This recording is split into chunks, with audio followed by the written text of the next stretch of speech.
Hello, everybody, and welcome to the stream scene. It is good to have you guys. We have an awesome episode for you guys today to talk about ways to monetize your stream. I'm joined here by the Hunter Wild, my lovely co-host. What's up, the Hunter? How you doing? Good morning. I am surviving another day in the harsh wilderness of Twitch.tv. The topic of monetization. That's today's subject, right? There's these curious elements about it for a variety of reasons. A lot of people don't like talking about it. I feel like this goes like way back. This goes to like how we were raised. You don't ask about somebody's paycheck. You don't talk about money. Talk about So a money, lot of yeah. people are like that, right? You just kind of shy away from it. So we're trying to break out of that for at least one show. Joined by fantastic and brilliant people on this. Don't laugh, Shand. Don't build me up too much. Okay, on the show today to talk about exactly this situation, this issue of generating revenue, why it's valuable, where you can do it, and the myriad opportunities that exist for doing it properly and really maximizing it. So these two guests are Chigginators, Galen, hello, that guy, and Wshand. And a little bit of trivia about Shand is that he had a show 4 years ago that he invited me onto, and it was the first ever show that I had ever been on. I'd never done a multicast anything. It was the first thing ever, and I had the worst audio quality, and he totally put up with it the whole time. It was wonderful. I'm gonna re-release it just near you. So, Shand and Galen, if you guys wouldn't mind introducing yourselves, who are you? What do you do here and elsewhere? Shand, let's get your hot take on you. Well, I'm a full-time variety broadcaster. I've been playing video games on Twitch TV for over 6 years now. I would say my stream's like everything kind of weird and fun. I play a lot of games that nobody's seen before and probably will never ever see again because they're not good. And I try to do things. True. Okay. Fair. I try to do things on Twitch TV that maybe people haven't done before. Sometimes for good reasons. And you discover those in the moment through the process. It's a learning process. Yeah. Yeah, it's good to embrace the chaos and kind of let things get messy sometimes. But yeah, I kind of like taking my stream on a journey where even I'm not quite sure where it's going to wind up. Yeah. Well, and one of those critical features is, I mean, a lot of people in the chat who are familiar with my channel know how I work my sellout streams and my menu, which are completely stolen from Shand. He was more than an influence. Totally took the way that he does it and just totally copied it and then made it my own thing. But to this day, 4.5 years down the road, still working the same shtick. Hunter's a true artist. Every Exactly. good idea I've had has been stolen as well. So yeah, that's the sequence. Yeah. Okay, so what about you, that's kind of how Galen? streaming works, right? Like, Oh yeah, like, well, right. you- It's you obviously. get inspired and you innovate, you change. Then Sometimes inspired. slightly. Sometimes you just copy. That's more like Same puzzle pieces, just new combinations. Yeah. Right. But yeah, Galen, tell us about yourself. Why are you here? I don't know. You asked me. But the actual Fact. answer is that I'm a financial planner who works with streamers. So I actually do end up talking a lot about monetization strategies with my clients because it can be something that is hard to focus on for a couple of reasons. One is exactly what Hunter said. Twitch does have a tendency, like the Twitch chat population has a tendency to be a little anti-monetization unless you've really cultivated that well. And then also Yes. it's something where sort of everyone knows a lot of the basics. You've got subs, you've got bits, you've got tips and that kind of thing. But you can grow and not realize that you've reached a size where maybe there are some other things available to you. So we try and make sure that you're at least considering it. Because anytime you're trying to consider doing something for your business, you should actually plan on it, I guess I'd say, right? Like not just like, I guess I'll try this thing out, or like I've never thought of this before and it looks totally cool, I'm gonna steal it. Like think, does this actually work with my community and what I do and what I Yeah. promote? Yeah, So. certainly. So, okay, I think I want to get this out of the way first. Then, now that we've mentioned it a couple of times, what is the deal with the monetization situation? And I mean, we've been talking about, because of some hubbub lately. There was more conversation about the sense of entitlement on the side of viewers getting the stuff for free, and some people, this is a long-standing thing, regardless of recent events. The consideration of like the leeching, where it costs a broadcaster a lot in terms of their time and economic investment to produce content, and then that so many people watch for free. That's kind of how the platform works. So Galen, what do you think is like behind the anti-monetization sentiment?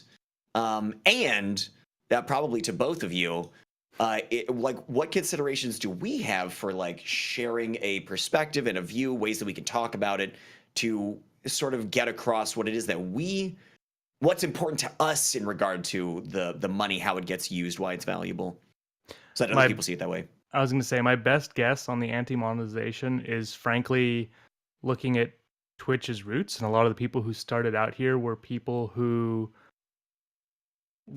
really connected with it because they found a community that they didn't otherwise have.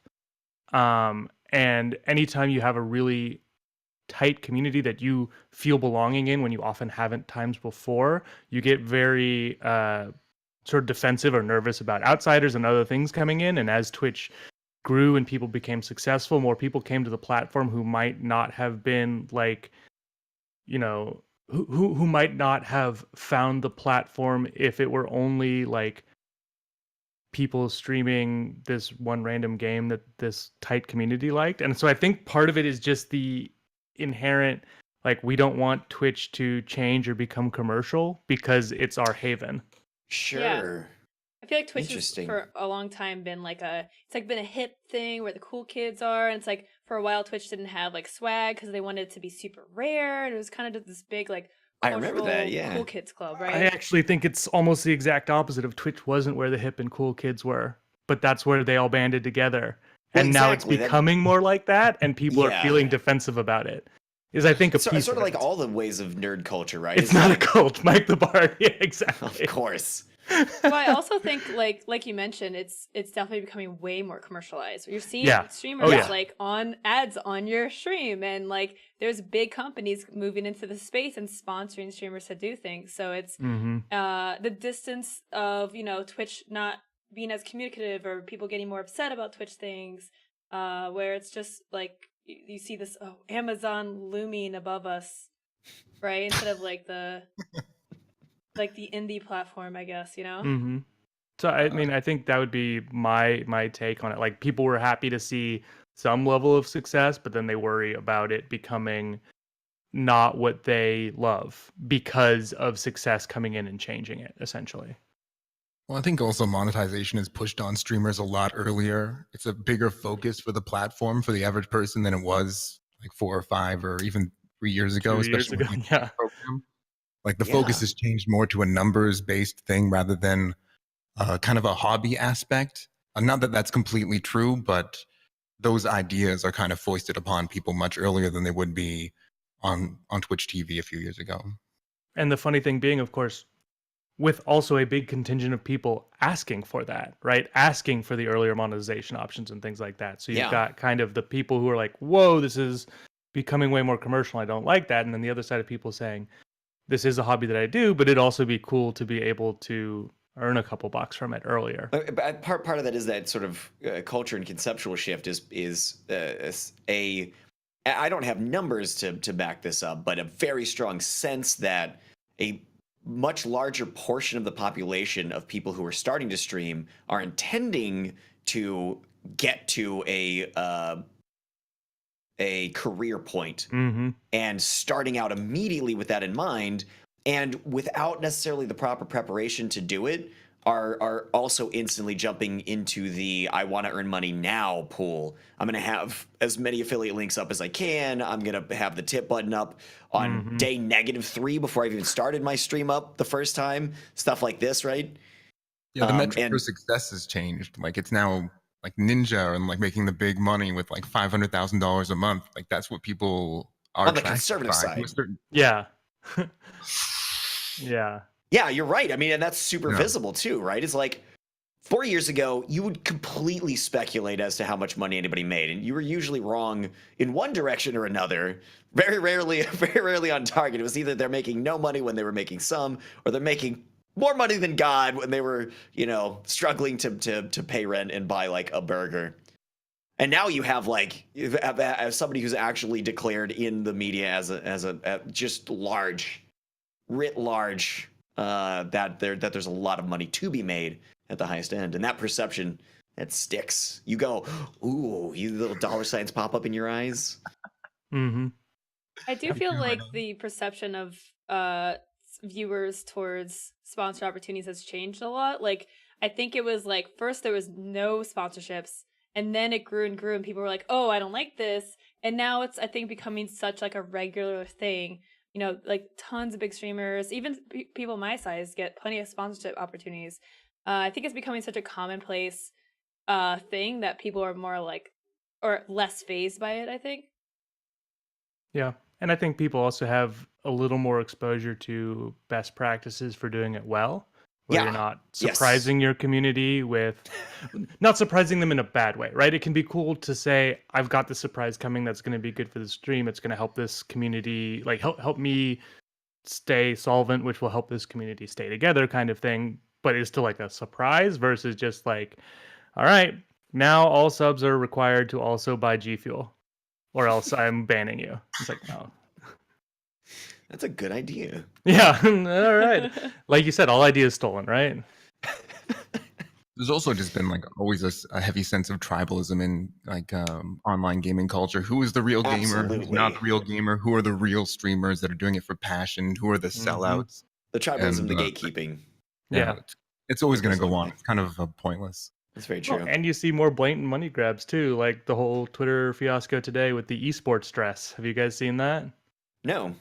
Oh yes. God, it's some apparel company that made an esports dress for girl gamers, and it's basically a branded cheerleader outfit, and everyone's like, "Ooh, that's real off tone." And but you're seeing more money grabs like that, essentially, where it's like, wow, you really didn't listen or talk to the community at all. You just went, there are women, and apparently we like when they're dressed like cheerleaders. Maybe we can combine those. I don't know. But and esports. So Yeah. I mean, at the end of the day, there's streamers that, are snake oil salesmen. Like, they can sell anything, and they'll do that if they have the opportunity, right? Yeah. And I think the authenticity of the sponsorship or the way you go about monetizing a stream, it's really important to kind of think about how you want to do that and what types of offers you want to take. Yes. There's a difference between like sitting and asking for money to make a goal to get something, and then like doing something that's more integrated into your channel, right? Like like a soundboard system, or which Loco's different just teaching me about today. That like unlock that unlock like stream incentives, like playing a scary game or something fun. Mm-hmm. Yeah. And I think desperation is a stinky cologne, right? And when you have this, people can smell it a mile away. If you're just grabbing it at any low-hanging fruit, and trying to slap it into your brand, just like post it up, and hope that somebody's going to use it. It's the kind of thing that does more harm than good to your brand and the perception by viewers in your potential community, at least. Coming in and seeing the 8,000 stickers all over, and you can do that in a comical and interesting fashion. Like, that's the kind of thing I can imagine Wshand doing. Well, right? The whole Wayne's World thing, right? Literally. Yeah, exactly. Like, this is not a sellout. I don't know what you're talking about. Yeah, and you're opening up the pizza box Yeah. and it's got your brand on it and everything. It's like you're holding up your Reeboks and whatever, and you're just over the top with the presentation. That could be on brand for somebody, and that could be comical, and you're leveraging it, and you're utilizing your shtick to really Yeah, I make mean, that you're happen. still being genuine about it. It's just a different way of delivering the Yeah. sell, right? Sarcasm, sardonic satire kind of thing. I mean, from a Yep. slightly I mean, different angle, yeah. though, it's like walking into a stream where you see like sub goal, most recent subscriber, like all these things all plastered all over the overlay, donation goal, and it seems like it shifts the focus of the stream quite a bit. Shifts the focus, It yes. does have that like, hey, this is what I'm really here for. Sure. And, yeah. We're talking a decent amount of like culture and strategy and stuff, but also might be good to just cover like basic grounds of what is monetization, what are the general Certainly, options, yeah. kind of thing. Give us the deets. Well, I say that just because I'm someone who dives way too deep into these really fun in-depth strategy talks because I love them, and then I'm like, oh wait, shoot, I didn't actually talk about the basic things. But I'd say, I guess, one thing that could be interesting too is talking about with each of you, since you're actually full-time broadcasters, what your progression was along monetization, because everyone's different, and you sort of, if you really planned it well, it's figuring out what works for your community, which might be different things at different steps. So I think, Yeah. I know I'm the guest, and I'm sorry for jumping into the host mode for a second, mean, but I think you that's do super host interesting. your own show. Yeah. Don't you? High five, Loco. It's right Yeah. after this show, right? Right after this show. Yes. Stay What's tuned it for called again? What do I Galen. Oh find it? God. It's called The Galen Doesn't Yet Have a Streaming PC Show. So God Joel's damn gonna- it! You Joel's said you gonna weren't be going to hosting talk it. about that. Joel's hosting it, not me. Listen. Okay, so Wshand, where did you start with like what's been like? Do you have like a 1 minute spiel of like your progression up from like where you actually started with Yeah. monetization? Yeah, because I started a long time ago actually doing a challenge show on my stream where every single Friday I would let people buy different challenges that would make a playthrough of Resident Evil 3 more difficult. I remember this. Yes. It was very wild at the time because every single time I failed a challenge, I would take a shot. So the stream would last like 2 hours. Yeah, it's like 13 minutes. He's tagged falling out of his chair. Oh god. It was a slightly wilder time in my life. But Yeah. that Ill-advised idea- in the 2019 climate, for sure. Yeah. But I think the idea of like allowing people to reach into my stream and interact with me with their donations kind of stayed with me. And I evolved that over time because I've always really been a hugely interactive streamer. And chat is like the first level of interaction. I really think of donations and alerts and as allowing people to reach in and affect the stream even in a greater way than they could just with chat. So it's from start to finish. First, I guess with experimentation, and like then like really kind of solidified as using. And I think there's a way that the way I'm phrasing it could be misinterpreted, but utilizing like the money as a tool for connection. Yeah. Right. We're like you as a gateway to really like affect and also mess up the stream to a certain degree. Yeah. There's control, but also participation and like that a sense of connection. With somebody at least, like at least in your head, somebody who's for the moment moderately famous because you can watch them, like, and that just triggers that idea in your head, and then you're like, oh, I could do this. It's fun to like hit a button and then see something happen on a screen. Yes. A lot of casinos are built off of that. Absolutely. Yeah. So it's like I put in $1 here and suddenly this stupid thing appears, or this guy has to do a dance, and that kind of instant satisfaction is like I always enjoyed that a lot. So I brought that into my stream. Instant gratification. Mm-hmm. Yeah. Twitch TV is all about instant gratification. Yeah. Well, what about you, Loco? For me, I think I started with like a tip button, and then I got partnered. So that was you had a sub button. This was before bits. So now like at an affiliate you get bits and a sub button, which is nice. I did have a Patreon /GameWisp for a while, where I offered cool stuff. as a form of revenue. And then eventually stopped that just because I ran out of time, and I wasn't able to provide people with what I offered anymore. I just ran out of time doing that because I started Streamersquare, and that took up a lot of time. So yeah, and then I mean, bits came out. That's been a huge thing for the channel. I love bits. I thought it was the stupidest idea ever when it first came out. I laughed. I was like, "This is so dumb." Did you Why would really? people do this? Yeah, I was like, "Why wouldn't people just tip directly? Why would you pay more to give less?" And now I'm like, "Oh, bits are actually a lot of fun." And I think that goes back to what Wshand was saying, where your viewers don't if they're not thinking about giving you money, it's and you make it fun and a way to interact.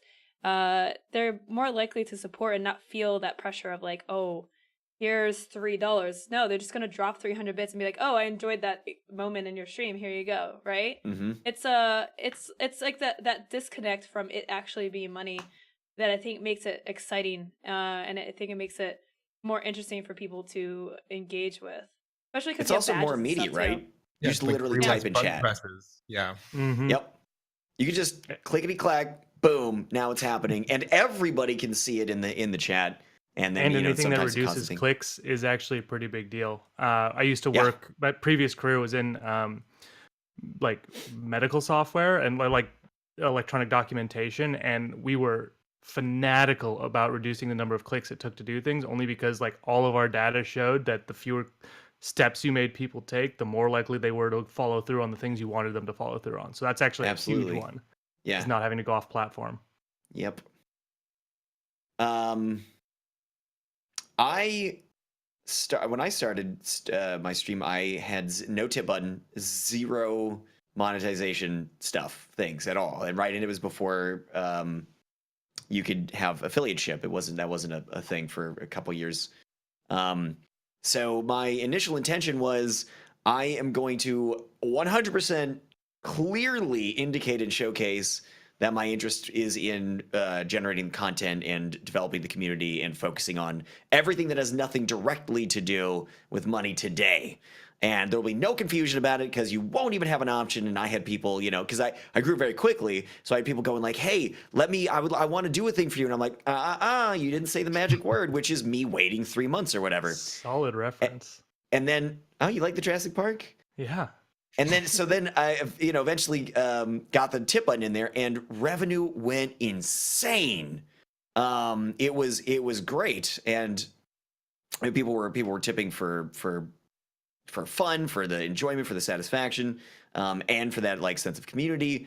And then partnership, so subs went up there, and then it's been a roll on from there to eventually, shortly thereafter, I think we got an affiliateship. Just with a game distribution platform, and so people could click a link, buy a game, a little bit of money coming through. A couple of things on from there to eventually getting to sponsored streams. I felt like such a big boy having another brand pay for some time, that I'm gonna be doing a thing, and I was like, this is it, made it. That's the one. It still feels like that. It still definitely does. Speaking of having made it, when do you next eat bugs? Oh, that was okay. Way to bring me down a notch or two.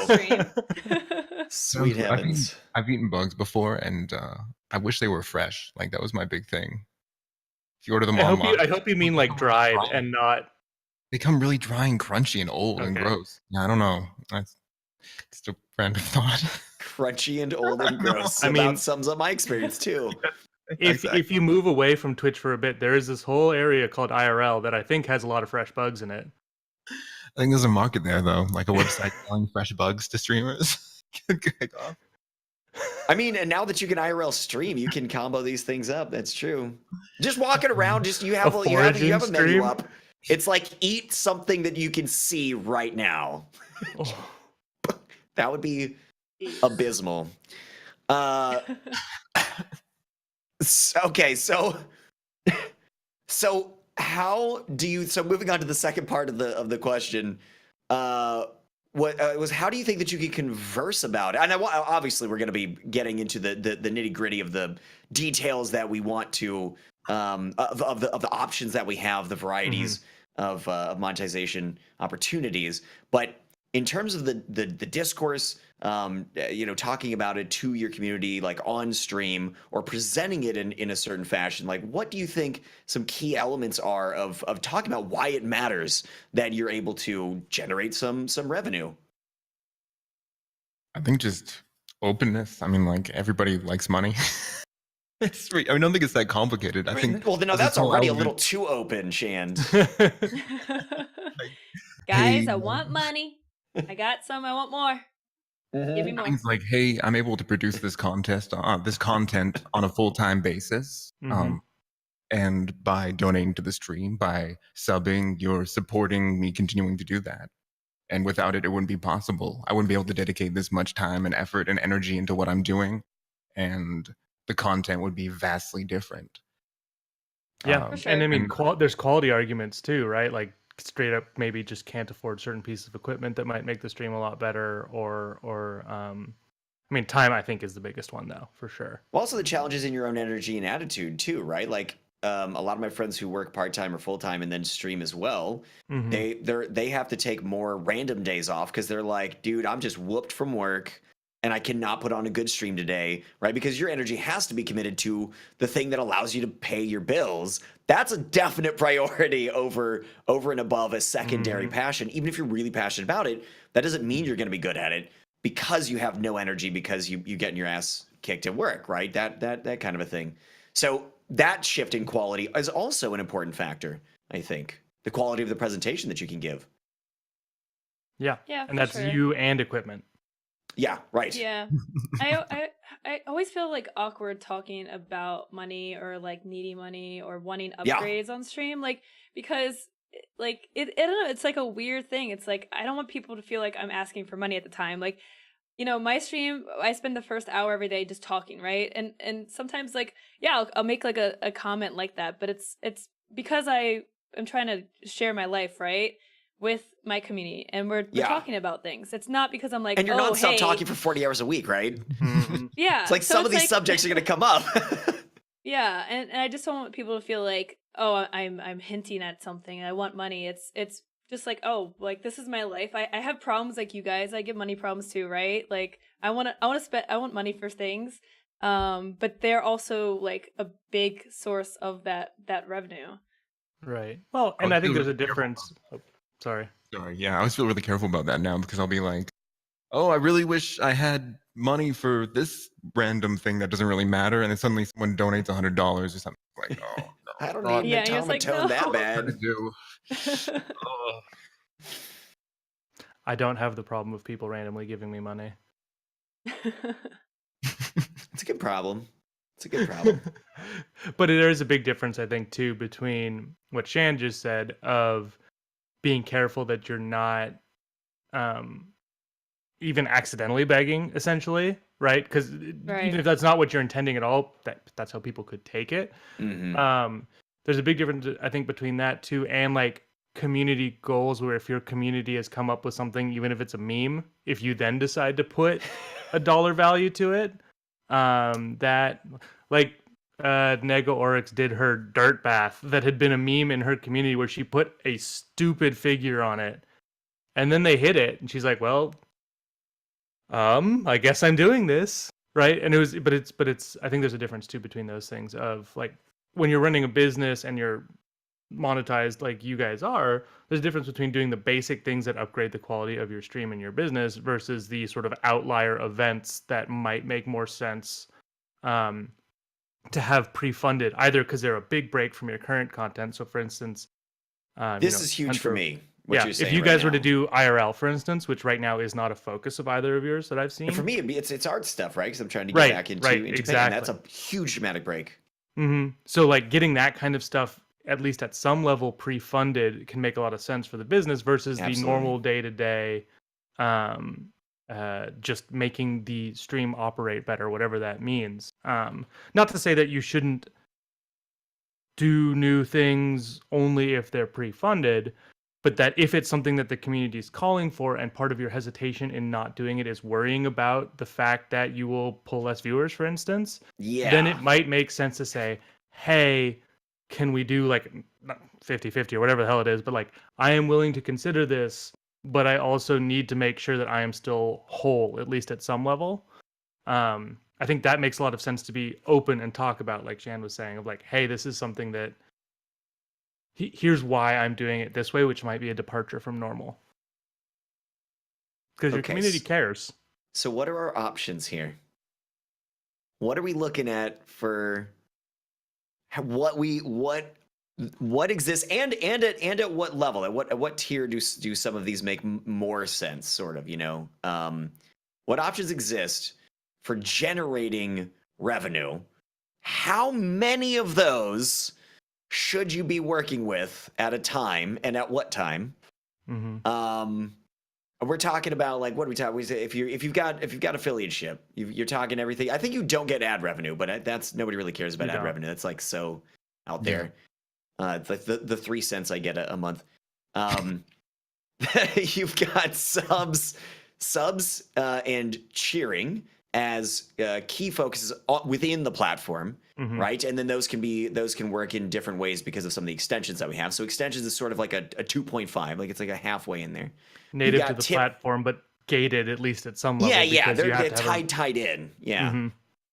You've got tip revenue, which can have a couple of forms, but it's pretty straightforward, and that's off platform, and kind of can go all over the place. And then you've got, you know, some affiliateship, sponsorship stuff, like having links that people can click on. You get a little bit of a share out of that, or somebody paying for specific content or promotion of a product.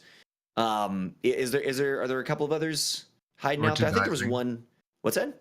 Merchandising, of course, as well. Oh, yes, merch. Which is akin to an affiliateship, but much more under your control, at least direction-wise. And like specifically branded too, yeah. Right, unless you're actually producing the shirts, which you should not be.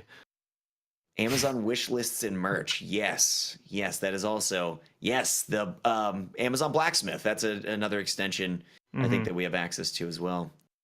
Yeah, I mean, my take on it is, if this is something that you are just starting to do, and maybe you have in mind that it could eventually earn some money, I think that's, first of all, the right way to approach it if you have any desire to monetize at all. Not, this will make me a lot of money at some point, but this may eventually make me some money if I really work at it.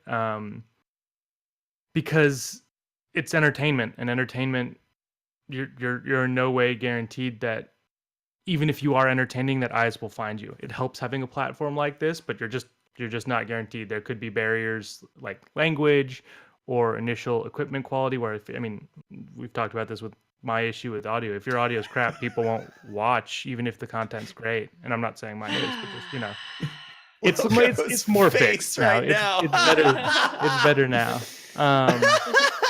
You do sound really much better. Just saying. Well, I'm glad. It just requires it being right here. But I would say approach it, at least at first, where you're not looking to monetize it, and just practice getting good at it. Yeah. And being comfortable with it, and being able to do it for an extended period of time. Because, like, for me, in the very rare instances where I stream myself playing a game, after like 2 hours, I'm like, oh god, it can be. It's a little exhausting. It's its own type of endurance, right? But once you have a community of some regulars, and maybe you've hit, I mean, frankly, I wouldn't do any monetization before you're an affiliate, unless you have something off platform that really ties into community building, and this just happens to be something you're starting now. I wouldn't do any monetization before affiliate, because you won't get anything unless you find like a random sugar daddy or sugar mama who loves you for some reason when you have viewers. You get your stream whales that come and through, again, you can't depend on that. Right, yeah, it's unplannable. Well, so once you decide, I mean, so I was thinking of this as you were talking about it, you if you accept affiliateship, you're getting forced into monetization, right? Because it's you can choose not to, but almost everybody's going to do it. It's like it's built into the platform. It's one little step early on, like as soon as it happens, toward your final goals that's a milestone that matters a lot. and so you're going to take that, and so you get wrapped into that one. But after you choose to extend, whenever it happens to be, to extend out beyond that, if you haven't already, whenever you decide that it's the time, what would you be focusing on? Is it going to be dropping a tip button in there? And if so, is that just for, I mean, I assume this is going to be personal, right? Some people are going to be like, I'm just going to put a tip button in there for anybody who wants to do a thing, sure, but I don't necessarily care for it. Do whatever you want. Other people like myself are like, how can I do something totally stupid and hilarious and entertaining that actually generates a novel type of entertainment for the stream in conjunction with that exchange of money with somebody else, where they're contributing to the entertainment value that's happening. Likewise with affiliateships and stuff. Like, at what point does it seem to make sense to move into some of those other realms? I think you test it with like bot currency first and see if it works with your content. Oh, interesting. I'm just gonna just go with it whenever you're comfortable. I mean, there's no rule on Twitch TV. I think it's like the beauty of it. Yeah. Whatever works and whatever you can get away with is fine on the platform. Yeah, no, that's fair. You're not wrong. Like, anyone that's hilarious writing, as that is. Like, people write rules about how to do things, but yeah, they're guesses at best. Mm-hmm. I agree. I do agree. I mean, and that's sort of what I was hoping for, was like, what's the variation in the answers we're actually going to get from all of us on when you're going to start out? Because I'm a big fan of wait as long as you can. I like this idea of like, hold out until I hit my own goals for other things, and then, you know, sort of like do like a reveal where it's like, now you can tip or whatever. You know, and then hoping that actually, you know, stimulates stuff where it's like, now there's a new thing and there's all this cool new stuff that happens.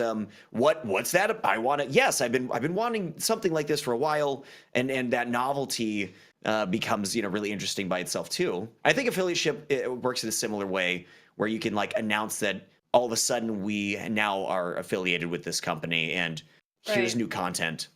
Yeah, one thing you definitely, in my opinion, don't want to do is release too many monetization methods at once.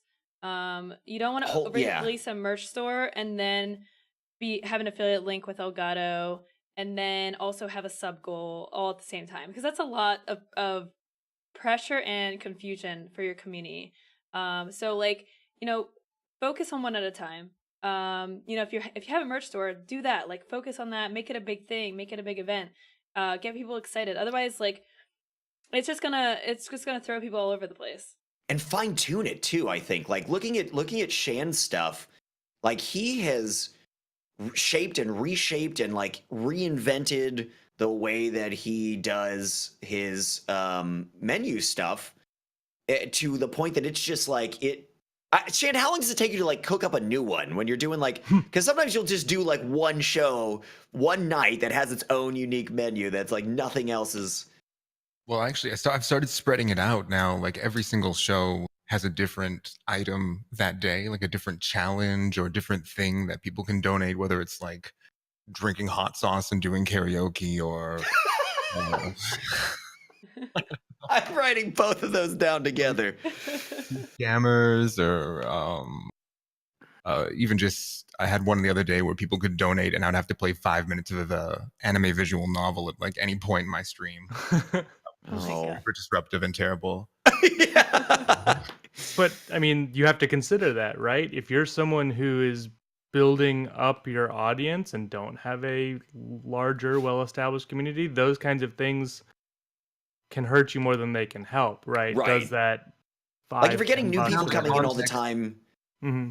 What's that, Wshand? Context and expectation. It's how you set things up. And for me, I've been building up to this stream my entire career. Like, this style of streaming hasn't come out of nowhere. It hasn't been a sudden change overnight. It's been a slow development.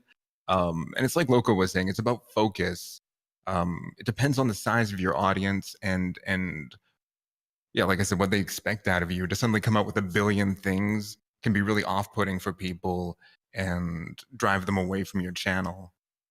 But it can also work if you It's also just not effective. Someone was talking earlier about you know, what you're actually vying for is attention, and if you're putting out 3 different things at once, you're diffusing that attention across multiple efforts. And those partners that you're trying to get attention to will be less satisfied if your community is split 3 ways than focused. The attention economy is inherently limited. Like our older thinking, our now outdated thinking about the attention economy was that it was endless. There's always going to be more things that you could put out there for more attention to be had.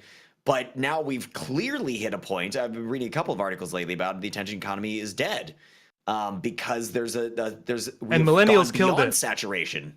What's that? And millennials killed it. Or well, that's probably another just what all article our too. articles say, right? Yeah. What is the attention economy? As somebody, I've never heard the term before. The focus of an individual, like where you're, like in the same way that food works, where there's only so much food you can get into your belly. You maybe would try and expand out into other markets where your food product isn't sold anymore. But at a certain point, there's only so much that can get in there. The attention economy is trying to actively get eyes on a product, right? You've got ad revenue or something, so just having eyes on a site, on a video player, there are ads that are going to be scrolling in, so there's ways to have that monetized. But there's only so much attention that can be divided, only so much actual time in a day, and all these driving factors when it comes to like video games and stuff. Where can you look at Fortnite? That is dominating attention. People are not breaking away from Fortnite to even go to school or go to work. Right, there's the same kind of things we were talking about 10 years ago with World of Warcraft. I have that problem. with right, you remember all these like rehab situations with games that it's been the game addiction's been a conversation for a while. Same kind of thing. The absolute focus on one or a number of things, the attention economy stuff, and how that drives revenue, where attention has to get divided. Once like your stream. Oh, sorry. Go ahead. Oh no, go ahead. I was gonna say, like, your stream can only be about so many things as well. When I started off originally, I had a bunch of different shows on my stream. I had a bunch of different programs, like interviews and races and things. But streams, when people come to a stream, they come for one expectation and with one image. And when you break that or go away from that, you often lose viewers because once again, the attention economy, they can't give that much attention to just your stream. Mm-hmm. There's so much out there for them to watch. And there's kind of like a well of attention too, in that, like, have they been paying attention for a while? Because for instance, if someone were to tip Loco or Hunter $1,000, they would be pleasantly surprised, react to it, right? And I would be really excited for them because I'm a member of their community. I've watched a bunch. I've built up the sort of streamer-viewer relationship where you feel a bit invested.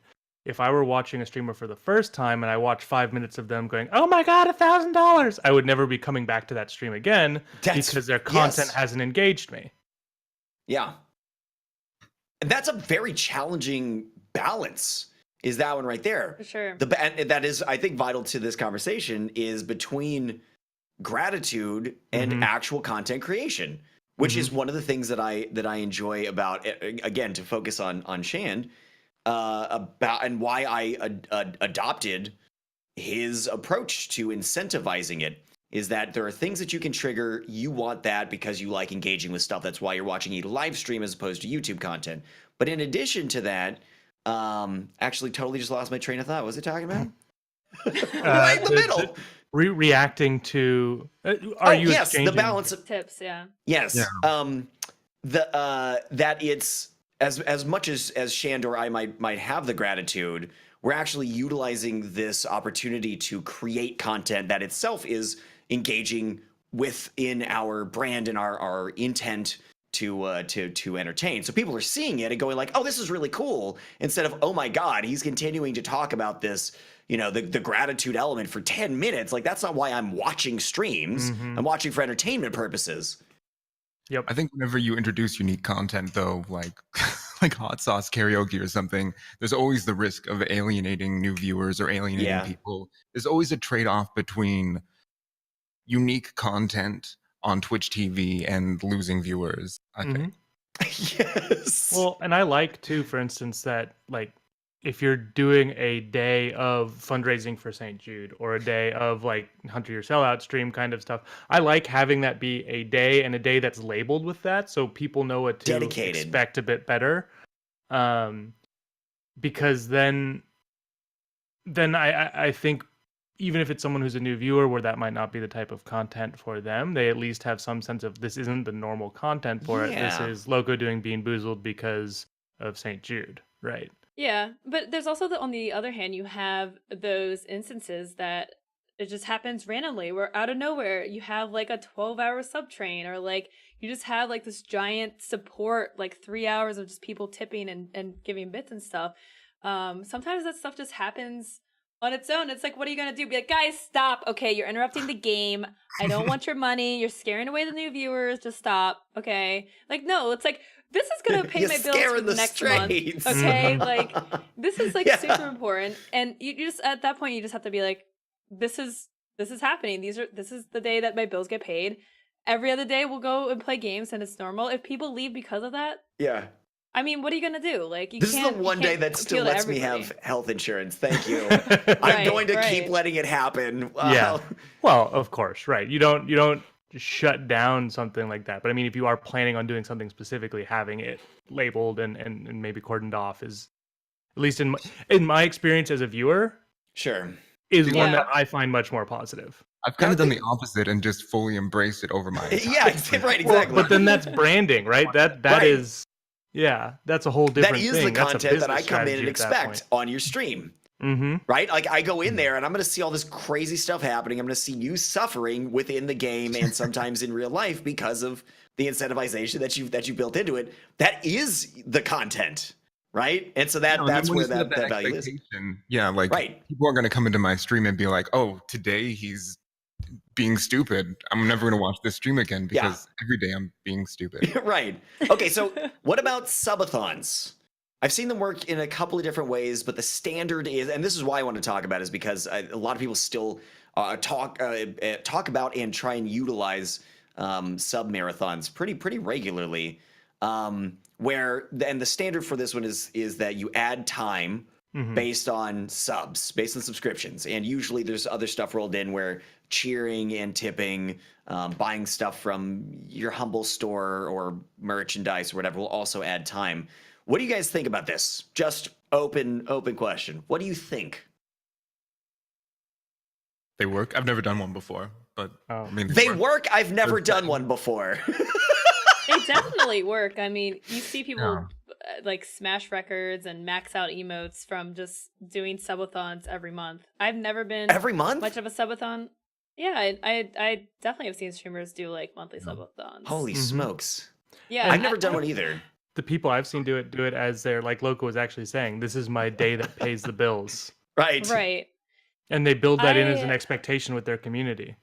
Yeah, I don't have a problem with it. I've just never done it because I don't and cannot stream for a long time. Like Right. I No. have meetings, I have a dog, I cannot stream for 12 to 24 hours on I have in meetings, I have a month. dog. Like, I also in have a one flesh time. Like- prison that needs Um, rest. I think they can be fun. Like, it's kind of one of those things where it was like a fad and a lot of people did it, and then people were like, okay, well, I've did seen see this a before, boost. right? Mhm. It kind of reminds me of the Bit Cup and the Bit Boss. You guys remember those when they first came out? Everyone had a cup, and it was so much fun. And the bits would bounce around, and then that stuff, like, it does get old, right? It's like you've seen it before. So I think you're seeing more people take the idea, but do like more interesting things, like kind of like your sellout streams, Hunter, Yes. where you have different goals and incentives, and it's more than just sub and the stream is 5 minutes longer. You can take away time, you can add time. There's different sub goals, stuff like that. But yeah, I mean, I don't think there's a problem with it. Just like any form of monetization, don't push it so hard. Like, don't do it too often. Tailor it to your Yeah. community. I mean, like you were saying, what are the things that would actually get them engaged? I know I have clients who do monthly subathons where they're tailored, where they're doing different rewards each month, and where like it is a built-in part of this is what keeps me full time. And they get really creative with it. And but they test that too, right? They aren't just running on autopilot with it. They're changing things, different incentives. Seeing does it work over time, and if it starts to not work for some reason, trying to figure out why, talking to their community, that kind of stuff, and B, maybe trying other things. So like you were saying, I think it's not wrong to try something like a Sabbathon or a Bit Cup or the Bit Boss, especially if it's newer and maybe viewers don't have as much exposure to it. But actually test it, run it as a test for your business. And this is I think these are things that you do once you're already fairly established. Right. But right? Because first of all, because your data that ends runs at a time. Yeah. Well, and your data is After, also an hour. terrible. 20 minutes in. Yeah. If you've got 10 viewers, your monetization data is terrible because one single individual has such a big impact on it that it's kind of useless data at that point. It's also more straining on a smaller community. To be guys, we need to hit this goal. Fatigue is very real. And you're only appealing to 10, 20 people in the chat, and of those people, less than half are probably subbing or giving you money, right? So it's the subathon can be very straining on a community. It's definitely not something you want to do when you're just starting or you have a small community. Well, and there's a bunch of pressure on the broadcaster too, right? When you're feeling it, when it feels like it's not being as successful as you wanted, then that starts draining the way that you start talking about it can become different, and that can become really apparent and really visible, which has a negative impact. And then a lot of people can start feeling bad for not giving you money, which in turn, nobody likes to feel guilt. Then people leave, and then you get into this horrible cycle where if you've overcommitted and also are putting too much weight and value on the success of the thing itself, you can run into some real serious psychological issues that bring it into a downward spiral. I think a lot of us are familiar with how that can go. Mm-hmm. I think that's one of the reasons why I've never done it before, because there's that fear that it won't work out, and suddenly you're looking for people to give you pity donations, and it kind of changes the vibe. It's no longer fun, kind of desperate, like we talked about earlier. Yeah. Desperation reeks. The clone of desperation. Yeah, but also, I mean, if you're established and has a community that does support you, I think it's practical to say, I'm going to give this a shot to your community. I mean, and make it an event. Say it's going to happen a month from now. Talk about it a couple times. Hey, this day we're going to be doing this thing. I'm going to give it a shot. And then actually do a post-mortem on it afterwards of did it work and what could I have done differently if it didn't. But if I think unless you're totally comfortable with your financial situation, which some people are and is great, you do some level of experimentation, but with expectation setting too. You're not trying to tap out your community. That's bad for you. Actually, it's sort of like what Mike the Bard was talking about there about with charity. Oh, sweet heavens. I'm so familiar with charity fatigue from this last year. Yeah. You want to make sure that, I mean, with anything financial, frankly, you want to make sure that you follow the principle that you do when evacuating an airplane, which is put on your own air mask first, make sure that you're in a position to do these things, right? Because if you're asphyxiating, A, people could probably see that, and B, you're less effective. So I would recommend that on stream. If you're don't do that. That would probably be TOS if you're you're running into a bad situation. That's another thing too, is actually familiarize yourself with the code of conduct in terms of service on Twitch. Some people do not, and step way out of the boundaries. Mm-hmm. But I mean, first of all, charity's phenomenal. Twitch has a really charitable community in general, raises crazy money. It can be not only good for your soul, essentially, if you are raising money for charity, but it can also be good for business. People, cross promotion with bigger groups or participating in bigger events. But you got to make sure that you're in a position to do it first, or if you're going to do it, match what you're trying to do to your actual level. So, if Loco sets a $500 goal, okay. I don't know why she hates the kids. I don't know. I don't know why she hates that charity so much. That's almost an insult. But if you're someone who gets 20 viewers and you have a $500 goal, that That's could be a big lofty. stretch. Yeah, And if you that's hit a- it, that's a that's a lofty time for goal. excitement, right? Yes. Like you got to be careful about those kinds of things too. And then the fatigue piece of expect that if you're doing something like that, or even if you're doing a subathon or some other big push, you may get less in the ensuing month Right. because people have done their part. So what is charity fatigue? Charity fatigue is when the people who have come in, presumably the majority of your community, have gone above and beyond as they tend to do when it comes to charitable contributions, and will help you reach your charity goal that you've had for the week, the month. It doesn't really matter what the time scale is. With the outcome, the charity fatigue can matter, but it all applies. And then when you're done raising money for charity, you can find yourself in a situation where they're tapped out, right? I've done this myself on the donating and then tipping side of things, where helping friends of mine reach their goals. And I'm like, that was $300. I cannot sub to anybody or buy cheer or tip to any of my friends for the next month, because I'm tapped out because I helped the charity. And it's fair to talk about the fact that that working with charity doesn't inherently mean it isn't inherently bad for business, because a lot of times there's that misperception. I shouldn't do charity work because it means that money doesn't go to me, which of course that looks selfish, but it's a fair concern. But you can end up in situations. I think Loco and I can both attest to this. I'm not sure about you, Wshand, with working with brands, because you were talking about that you don't do sponsorships and affiliateships that much. Working with brands for charity stuff, sometimes that gets your foot in the door for a future collaboration for your own personal finances, your own personal gain later. So you're doing something with a brand for the charity work, and then 6 months later you're like, hey guys, we worked great together, I'm looking at doing this other thing, what do you think? And they're like, it was great working with you for the charity thing, let's do it, let's get on board. And companies love getting on the charity bandwagon for really good reason. It's good for business, and it's charity. So it's like it's all working really fantastically together. Absolutely. So there is value to that, but you do have to be aware of. Oh man, what a tangent. I'm sorry, and you're welcome. Oops. You have to be aware of the charity fatigue, the potential for it to not overexert yourself and your community. Yeah, and it's not just like knowing that your community's gonna be tapped out to support you, but it's also like you should not do another charity stream for a while, right? Like you don't want to put the pressure, because yes, like hitting your own goals is one thing, but the idea of charity and asking for money for charity, it puts a lot of pressure on your audience.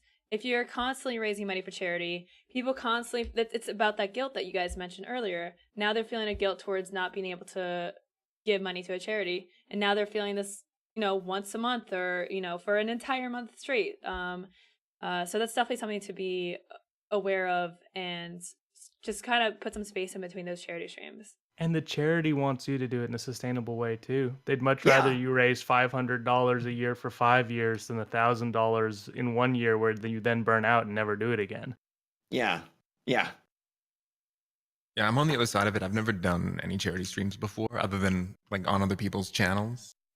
But it's partially because of that. I think there's like a guilt element a little bit that comes into it. And personally, I'm uncomfortable with the cross of like self-promotion and charity at the same time. Yeah, that's totally understandable. Which is fair. But yeah. Well, and that's, I think what that point applies to pretty much all monetization. What are you also comfortable with? Because the routes of monetization that you pursue, there are some ones that are either native to the platform, so you kind of have to do them. But you want to do it in a way that actually works for you, so that you can actually sustain it, and for your community, so that they will actually sustain it. Because if it's not something, if you're not into it, people will see that, and you won't get the same engagement anyways. So it's not good monetization if you're not engaged with it. That's certainly true. There's no faking. People see it, especially if you're trying to sustain it over hours and hours and hours. For sure. Yeah. Yeah. Sometimes I've tricked myself into thinking I'm into something, but other people can tell. Mm-hmm. So we are going to do some Q&A questions. So if you guys have any questions relating to what we talked about today, feel free to throw it in chat. We'll try to answer what we can. before your brand, your business comes on in about 15 minutes from now, right after this. So stay here. Don't go anywhere. We've been wonderfully tangented. Hunter, do you want to take this question? I don't know how to say their name. Oh, Angela said yes. Okay. Okay. Oh, I'm glad Hunter said that. Right? I would not have said it correctly. What time frame would you suggest between charity streams? 3 to 6 months. Do you think there's a hard and fast time on that one? I sort of feel like it depends on the scale of your charity stream in the first place. Like, I did an entire month with 0 tips for like to my own stream for St. Jude this last year. I'm never gonna do that again because my stream suffered tremendously in terms of revenue for the next 3 months. I could probably raise the same amount of money over the course of 3 separate hardcore dedicated charity streams within that month and still have the rest of the time not be trying to sort of like promote it and talking about all the different elements and what we're doing today as part of it. And hey, remember that there's this menu that for charity stuff, right? Where it's like that drives into the fatigue. If you're doing like a 1 day in 1 month testicular cancer thing this month, and next month it might be suicide prevention, I feel like you could do that perhaps moderately well, you know, as brief, dedicated time to it. I think if you're doing a bigger production, I do like the idea of something like 3 to 6 months. I was gonna say 1 or 2 a year at most. Yeah, maybe at most 1 a quarter, but yeah, like one to 2 a year if you're doing a bigger production, like doing a week-long charity drive or something. If you're doing it like tithing, live thing. Oh, sorry. Yeah. Oh no, it's fine. Go ahead. I was gonna say if you're doing it sort of akin to tithing, where there's just a charity that really resonates with you and a certain percentage of. Oh. Am I the only one hearing that? No. What? No, that was Shan's. My alerts went through my mixer. Sorry. Oh. I was that so just confused. confused me so much. What Are you okay down there? Shan's just Something happening kneeing below all the the desk? buttons. I was so confused. I love my OBS. And I was worried that it was like my microphone turning me weird sounding. That I was then hearing That's back. what or I thought something. too. Oh my gosh. What I had been saying was if you're doing it like a tithing thing where there's a charity that you really care about and just a certain percentage of what you earn or something like that goes to it each month, I think that you don't have to space as much because that's like a consistent one thing that you can control, perhaps the amount, right? Like sort of standard tithe is 10% or whatever. But if you're doing like a big drive for it, I would do 1 or 2 a year at most. Yeah.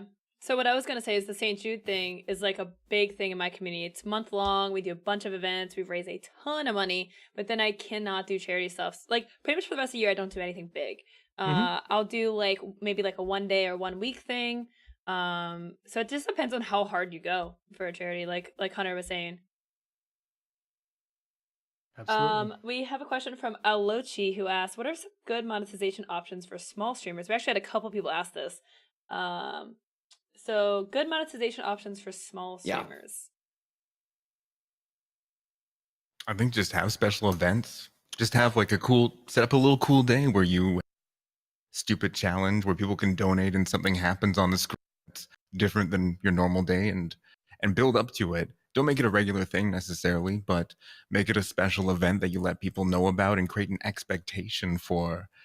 And that way you can kind of start down an easy path of monetization. And you can kind of dip your toe into it. And because it's a learning process as well. It's not like you do it for the first time and you knock it out of the park and find the secret formula that's going to make you money for the rest of your career on Twitch TV. I completely agree. Did you had totally had more? No. Go ahead. Well, I'm being particularly forgetful today, so it's not working out. I forgot what I was going to say. So.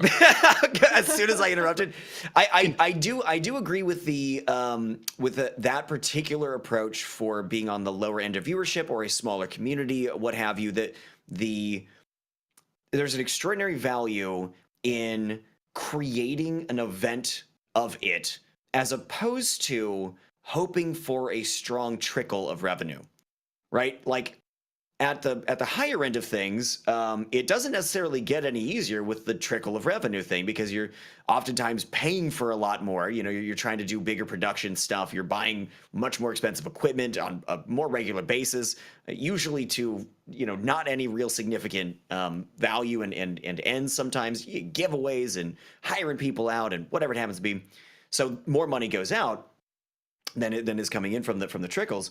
If you're creating events themselves, you can pitch that, you can build up to it, you can really drive the entertainment value as something that people want to watch and participate in, and you can immediately see how dramatically different that is from just have a sub button, I just have this affiliate link, they're just sitting there static, not really doing anything for me as a viewer, right? The event thing, that's immediately more appealing and more engaging and can drive that. Yeah, like on a basic level, people donate to make a streamer happy. There's like an emotional reaction that ties into it.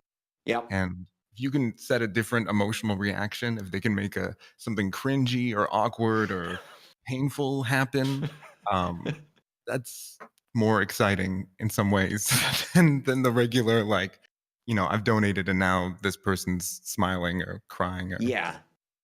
And in terms of straight up mechanics, I think subs, bits, tips still, you're not looking at merch. You're probably not looking at affiliate stuff. You're certainly not going to be getting sponsored stuff unless you have some sort of outside pull. I kind of want to give an in-between answer to what Hunter said about the event thing, because if you go too big with an event for a small community and it doesn't pan out, then it's just awkward, right? It's just awkward, oh, hey, you can donate, this will happen, and then no one's doing it that day. I think you have to be careful with that kind of stuff. I mean, my personal preference is subtle things that are integrated in your monetization methods. So with extensions, there's a lot of things you can do with this. With there's a soundboard system. People can give bits to use a soundboard system. There's a timeout one. You can time out a viewer for bits. There's a bunch of different options with that. What? Immediate feedback. Yeah, I just found it. I know. I'm trying to figure out how to work that, because that's gonna be fun. Definitely check out the extensions thing, because it uses monetization with your bits, right? Get wrecked, Greggle. Yeah, he's gonna get timed out a lot. So make sure to come by, Greggle. Make sure to come by. I think that's true. I think a backup plan is important too, right? For exactly that reason. For sure. It's okay to fail. It's okay to fail on a stream. It's certainly okay to fail, but the perception's where it's the problem, right? So failure, something that doesn't work out on its own, there are learning lessons, but a failure that's uniquely public in front of your community can create a different perception of your, right? Not as opposed to a comedic failure is certainly great, but if you're trying to do something really cool and it inherently fails in a very visible way, I think that's where it becomes problematic, right? Because then the next time you want to do something, that memory is in people's heads. It's it's probably going to be really, really poopy like the last one, blah, blah, blah. It doesn't have to be real. It doesn't have to connect to any facticity. But I think a backup plan is really important. I've had sellout streams that have gone way up massively high, well beyond my expectations. And I've had some that were really tiny. And if my plan is to go for 4 hours and we cap out in the first 30 minutes and then there's nothing happening anymore after that, if I'm like, well, you're not giving me money anymore, bye, that doesn't sit well, If I have a backup plan where it's okay, to continue to attempt to inspire something, I'm going to do this weird thing that's a total freebie. Now that I'm doing it, you can tip $5 to create a new type of engagement now that I'm doing this other type of thing that wasn't available before. Or I'm going to be playing this really funky game that's got a lot of chat engagement and a tip thing involved in it, right? Or bits, like Domina game, that game where you can cheer to have things happen in the game, the interaction stuff. Having a backup plan, I think, is critical for that reason.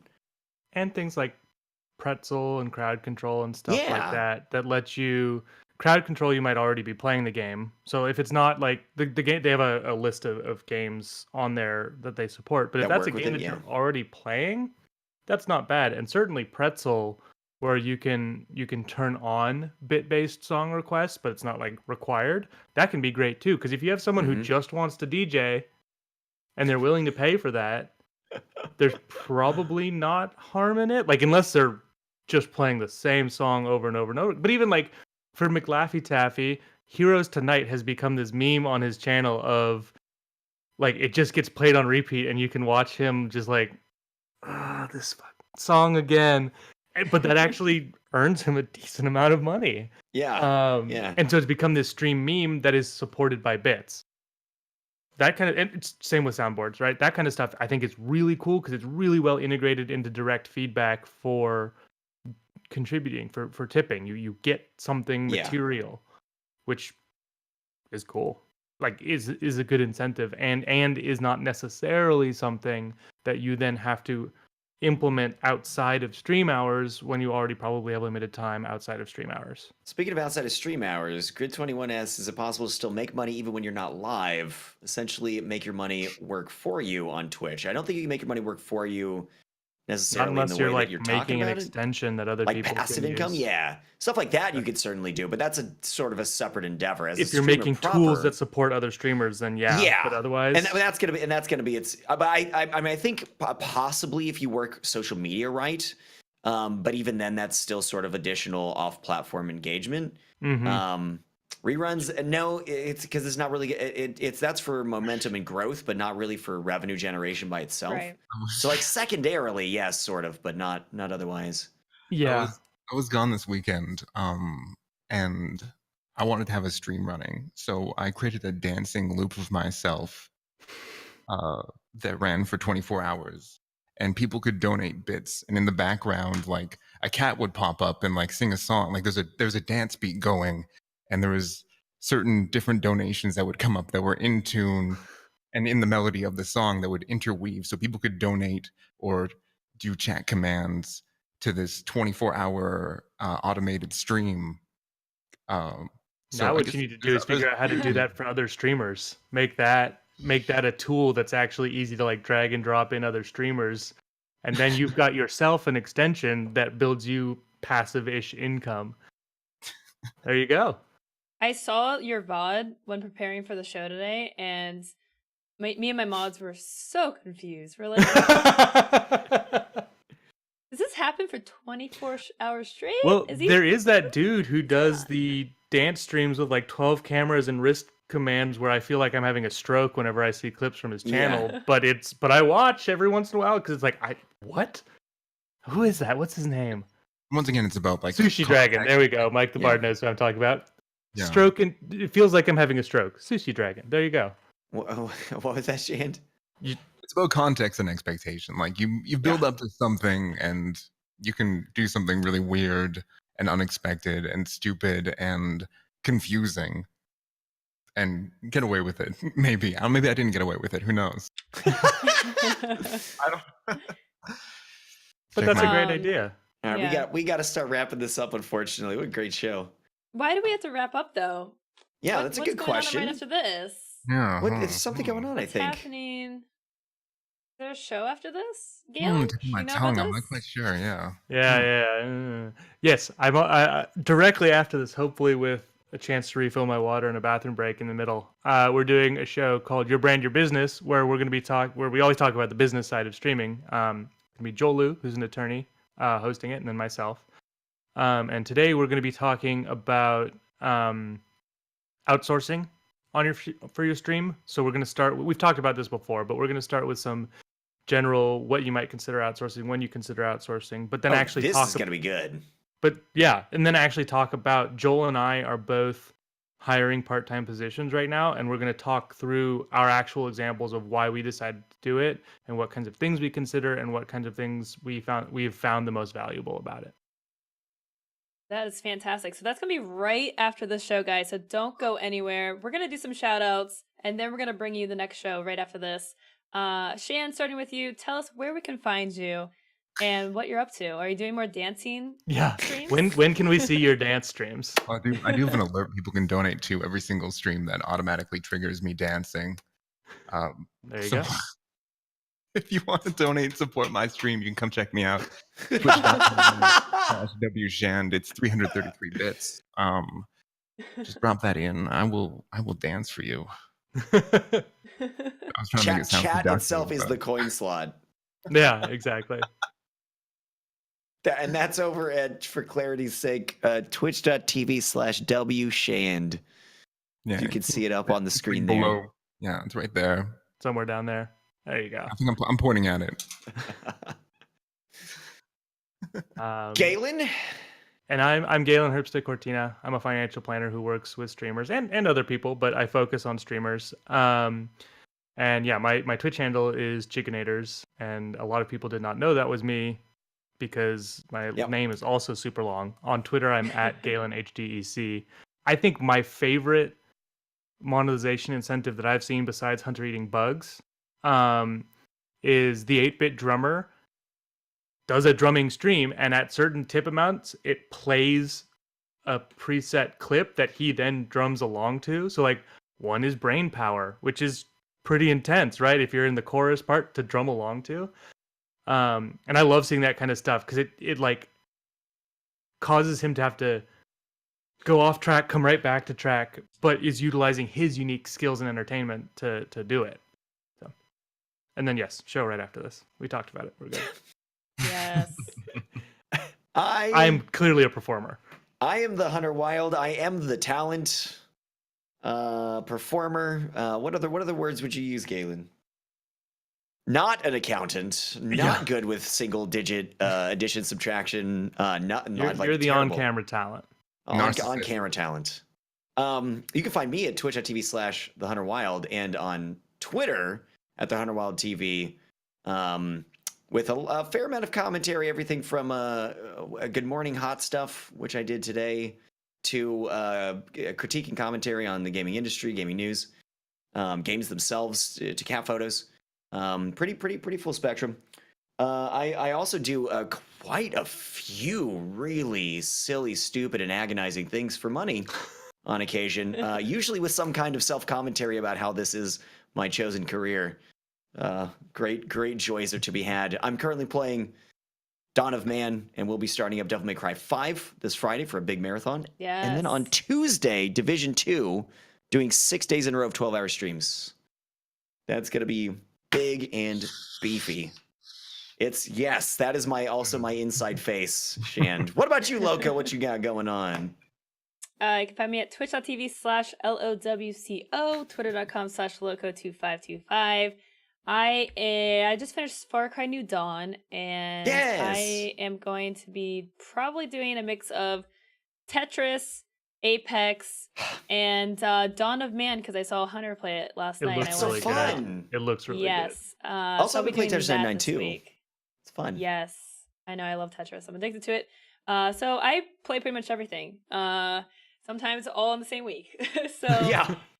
And if you guys enjoy this content, you can find our stuff all over Streamersquare.com, the YouTube channel, and Twitter. We're Streamersquare everywhere. And I am very, very excited to tell you guys that all 46 or 47 episodes of the Stream Scene are now available on Anchor on your favorite podcasting platform. You can find us on iTunes, Spotify, Google Play, whatever else. I don't know. Is Google Play even a podcasting thing? I don't know. You can find it on a lot of things. I use Podcast Addict. Wherever you listen to podcasts, look for it there. Yeah. So you can check it out at anchor.fm/streamscene or just search your favorite podcasting app for the Stream Scene. And it will be there, all previous episodes of the show. You can catch it, follow us, and you guys asked for that. So I spent a lot of time going through all the past episodes and this is your fault, downloading chat. them and uploading them. So yeah, definitely check that out. And also, you watch for advice and perspective. We do a different kind of that through our Patreon as well. You can check out all the details, all the stuff from entertaining stuff to coaching and review, top to bottom Q&A sessions, the whole deal, which I still owe one from last month because I'm good with time. Also, it was a short month. Things are weird. He would have done it on the 29th. Patreon.com/Streamersquare. Honestly, go check it out. It doesn't take money out of your account just to go look at what is actually there, what we present, what we offer. For sure. So the next show, Your Brand Your Business with Galen, will be right after this. Also, Joel will be on the show too, so definitely check that out, guys. It will be live in just a few minutes. Thank you guys so much for tuning in, and we will see you guys next week on the stream scene. See you next week, Bye-bye. guys. Planned ideas that we've been asking all of our guests over the last several episodes is, what would you think if we recorded behind the scenes stuff? And I am now recording for the next episode of Behind the Streamersquare scenes. On the next episode, Oh, sorry, are we we supposed find to, out like- if Hunter's pregnant. This is gonna be the first time that we've done it. And Ooh. I'll be extra funny. you guys gotta be interesting. Yeah, Okay. got now it. the pressure's on. It's funny seeing other green screens on the stream and like realizing that yours is way more wrinkled than everybody else's. Yeah, I have the most expensive battery recharge station in my house. That's all I use it for, is just to recharge my batteries for these super long streams and stuff. Are you talking about your bed? Effectively, yes. Yeah. I just plug myself in, just. I picture your mattress with like a Today- cutout of your body. Yeah, Just today I insert learned me that like an Hunter android. is also a robot, and that's why he does a show with Loco. Okay, I get it. I understand. I like We're gonna that. call yeah. it Behind the Stream Scenes because this is the stream scene show. Right? Okay, it's very clever. I'm gonna pat myself on the back on this one. Bye, guys. Bye, guys. Have a good night, guys. Bye.